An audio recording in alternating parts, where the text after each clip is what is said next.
നമസ്കാരം, ഞാൻ രാജേഷ് കുമാർ. എല്ലാവർക്കും മാർക്കറ്റ് ഇൻഫോയിലേക്ക് സ്വാഗതം. ഇന്ന് നമ്മൾ സംസാരിക്കുന്ന വിഷയം പ്രതിസന്ധികളെ തളരാതെ അതിനെ എങ്ങനെ ഓവർകം ചെയ്യാം എന്നുള്ളതിനെ കുറിച്ചാണ്.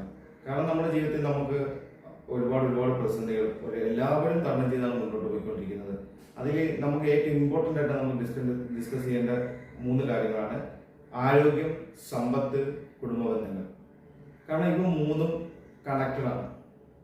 നമുക്ക് ഏറ്റവും ഇമ്പോർട്ടൻ്റ് കൊടുക്കേണ്ടത് നമ്മൾ ആരോഗ്യത്തിലാണ്. നമുക്ക് ആരോഗ്യം ഉണ്ടെങ്കിൽ നമുക്ക് യാതൊന്നും പിന്നെ പേടിക്കേണ്ട ആവശ്യമില്ല. കാരണം എന്ന് വെച്ചാൽ ആരോഗ്യം ഉണ്ടെങ്കിൽ നമുക്ക് നല്ല ജോലി ചെയ്യാം, നമുക്ക് സന്തോഷത്തോടെ ജീവിക്കാം, നമുക്ക് പല സ്ഥലങ്ങളിൽ പോകാം, അങ്ങനെ ഒരുപാട് നല്ല നല്ല കാര്യങ്ങൾ ചെയ്യാൻ പറ്റും.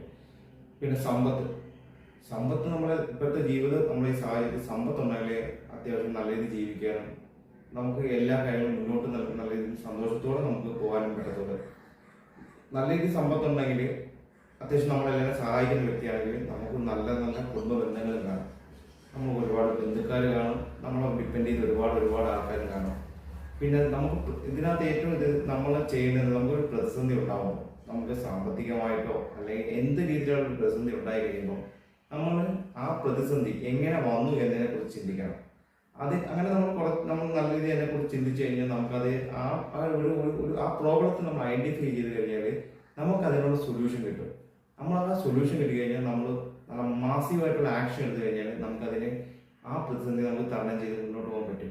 നമ്മുടെ മാസീവായിട്ടുള്ള ആക്ഷനകത്താണ് കാര്യങ്ങളുള്ളത്. കാരണം നമ്മൾ നല്ല കട്ട പണിയെടുത്താൽ ഇപ്പം നമുക്ക് സാമ്പത്തികമായിട്ട് ഇഷ്യൂ ആവുന്നത് എന്ന് വെച്ചാൽ നമുക്ക് എന്തുകൊണ്ടാണ് ഇഷ്യൂ വന്നു, നമ്മൾ നോട്ടക്കുറവ് കൊണ്ടാണോ, അല്ലെങ്കിൽ നമ്മളെ മടി കൊണ്ടാണോ, അല്ലെങ്കിൽ എന്താണെന്ന് നമ്മൾ ഐഡന്റിഫൈ ചെയ്ത് കഴിഞ്ഞാൽ ആ ഇഷ്യൂ വന്നതിനെ കുറിച്ച് നമ്മൾ മനസ്സിലാക്കി കഴിഞ്ഞാൽ ആദ്യമേ നമ്മൾ ആ ഏറ്റവും ഇമ്പോർട്ടൻറ്റ് ഫാക്ടറാണ് നമ്മൾ മനസ്സിലാക്കുന്നത്.